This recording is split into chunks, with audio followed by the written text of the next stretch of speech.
Hi అంతా ఎలా ఉన్నారు? ప్లీజ్ లైక్ చేసి సబ్స్క్రైబ్ చేయండి. మంచి స్టోరీస్ రాబోతున్నాయండి. Please keep support. ఆ సంఘటన తర్వాత 2 రోజులు గడిచాయి. విరాజ్, నివేదిత, ఇషా, అద్విక్ నలుగురు మధ్య మంచి స్నేహం ఏర్పడింది. బిజినెస్ మీటింగ్స్ ముగిసిన తర్వాత కొంత సమయం కలిపి గడపాలని విరాజ్ ఒక ప్రైవేట్ ఐలాండ్ టూర్ ప్లాన్ చేశాడు. 2 రోజులు బిజినెస్ మర్చిపోయి రిలాక్స్ అవుదామని నలుగురు అనుకున్నారు. విరాజ్, నివేదిత కూడా వెంటనే ఒప్పేసుకున్నారు. ఈషా ఏం మాట్లాడకుండా తల ఊపింది. మరుసటి రోజు ఉదయం నలుగురు లగ్జరీ కార్లు బ్యాంకాక్ నగరాన్ని దాటి సముద్ర తీరం వైపు బయలుదేరాయి. ప్రయాణం అంతా విరాజ్, నివేదిత నవ్వుతూ మాట్లాడుతుంటే ఈషా మాత్రం కిటికీ బయటకు చూస్తూ ఉంది. 2 గంటల తర్వాత వాళ్ళు ప్రైవేట్ రిసార్ట్కి చేరుకున్నారు. మధ్యాహ్నం వరకు అందరూ కలిసి సమయం గడిపారు. సాయంత్రం అవుతుండగా అద్విక్ ఫోన్ మోగింది. కాల్ మాట్లాడిన తర్వాత అతని ముఖం గంభీరంగా మారిపోయింది. ఈషా, నాకు వెంటనే సింగపూర్ వెళ్ళే పనుంది. చాలా అర్జెంట్ బిజినెస్ ఇష్యూ అన్నాడు. అయితే వెళ్ళు అంది ఈషా నిర్లక్ష్యంగా. 2 రోజుల్లో తిరిగి వస్తాను అన్నాడు అద్విక్. ఈషా పెద్దగా ఏం స్పందించలేదు. విరాజ్ నవ్వుతూ, టెన్షన్ పడకు అద్విక్, ఈషా మా దగ్గర ఉంటుంది, మేం చూసుకుంటాం అన్నాడు. అద్విక్ ఒక్కసారి ఈషా వైపు చూసి తర్వాత నిశ్శబ్దంగా అక్కడి నుంచి వెళ్ళిపోయాడు. ఈసారి ఈషా వైపు చూశాడు, తర్వాత నిశ్శబ్దంగా అక్కడి నుంచి వెళ్ళిపోయాడు. కానీ అతనికి తెలీదు, అతను వెళ్ళిపోవాలన్న ఎవరో ముందే ప్లాన్ చేశారు. అతని కారు రిసార్ట్ గేట్ దాటి కొద్ది క్షణాల్లో కొండపైన నుంచి ఒక వ్యక్తి బైనోక్లేయర్స్తో ఇషాని గమనిస్తూ ఫోన్లో ఒక మాట మాత్రం చెప్పాడు. ఆమె ఇప్పుడు ఒంటరిగా ఉంది, ప్లాన్ మొదలు పెడదామని. 2 రోజుల తర్వాత ఇషా మళ్ళీ బ్యాంకాక్లో తన హెడ్ ఆఫీస్కు వచ్చింది. ఉదయం నుంచి వరుస మీటింగ్లు, కొత్త ప్రాజెక్టులు, విదేశీ ఇన్వెస్ట్మెంట్లతో వీడియో కాన్ఫరెన్స్లో పని మీద పని. అద్విక్ మాత్రం సింగపూర్లోనే ఉన్నాడు. రోజంతా ఆమెకు ఎన్నోసార్లు కాల్ చేశాడు కానీ ఇషా కాల్ లిఫ్ట్ చేయలేదు. ప్రతిసారి ఫోన్ కట్ అవుతుంది. కొద్దిగా అద్విక్ మనసు మరింత భారంగా మారింది. అయినా సరే మరోసారి ప్రయత్నించినా స్పందన లేదు. రాత్రి దాదాపు 10 గంటల సమయంలో ఇషా ఫోన్ మళ్ళీ వైబ్రేట్ అయ్యింది. స్క్రీన్పై అద్విక్ కాలింగ్ అని కనిపించింది. ఈసారి ఆమె కాల్ లిఫ్ట్ చేసింది. ఏమైంది అని ప్రశాంతంగా అడిగింది.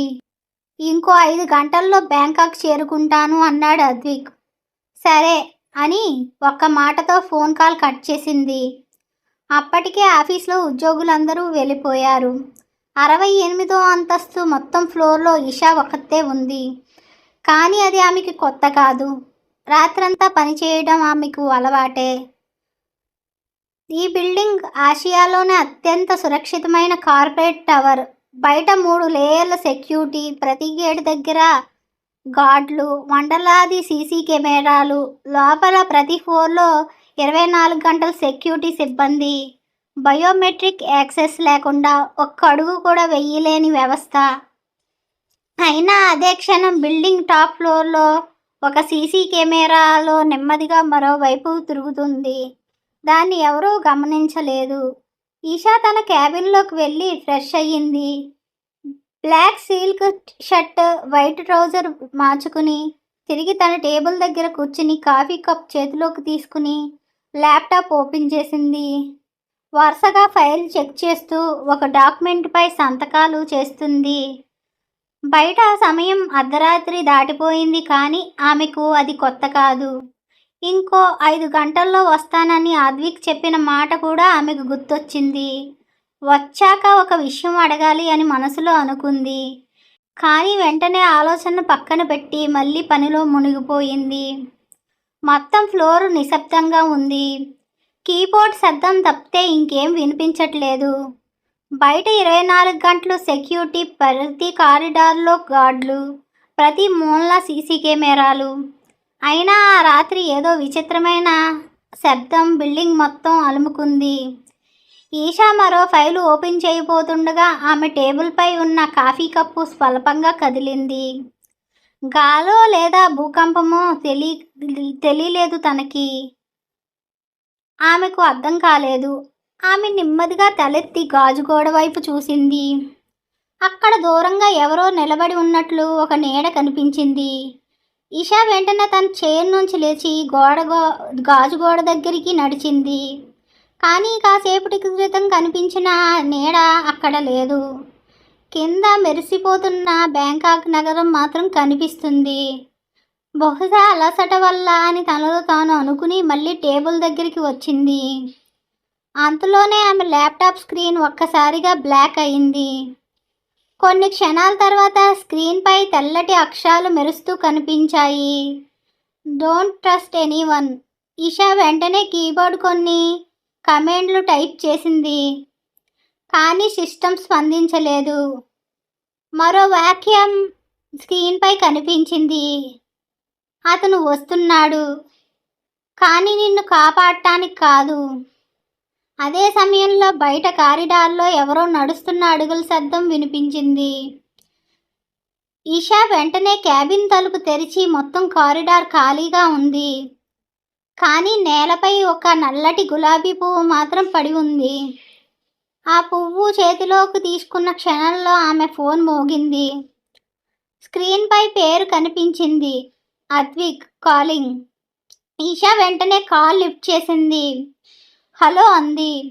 అవతల నుంచి అద్విక్ నవ్వుతూ, ఇంకో గంటలో ఆఫీస్కి వస్తాను, నువ్వు ఇంకా పని చేస్తున్నావా అన్నాడు. అవును అని మాత్రమే సమాధానం చెప్పింది ఈషా. డిన్నర్ చేశావా అని అడిగాడు. లేదు అంది నిర్లక్ష్యంగా. నేను వచ్చాక కలిసి చేద్దాం అన్నాడు అద్విక్. ఈషా సమాధానం చెప్పకముందే కాల్ కట్ అయిపోయింది. ఆమె ఫోన్ను టేబుల్పై పెట్టి మళ్ళీ పనిలో పడిపోయింది. అదే సమయంలో బిల్డింగ్ సెక్యూరిటీ కంట్రోల్ రూమ్లో ఉన్న మానిటర్లో ఒకసారి స్ట్రోక్స్ రావడం ప్రారంభమైంది. సార్, 68వ ఫ్లోర్ కెమెరా పనిచేయడం లేదు అని ఒక సెక్యూరిటీ గార్డ్ అరిచాడు. వెంటనే అక్కడ ఉన్న సిబ్బంది ఎలక్ట్ అయ్యారు. మరో గార్డ్ సిస్టమ్ రిపోర్ట్ చేయడానికి ప్రయత్నించాడు. కానీ స్క్రీన్పై ఒక వాక్యం మాత్రమే కనిపించింది, యాక్సెస్ డినైడ్. అదే క్షణంలో ఇషా క్యాబిన్ తలుపు తెరిచి బయట ఎవరో నెమ్మదిగా 3 సార్లు తట్టారు.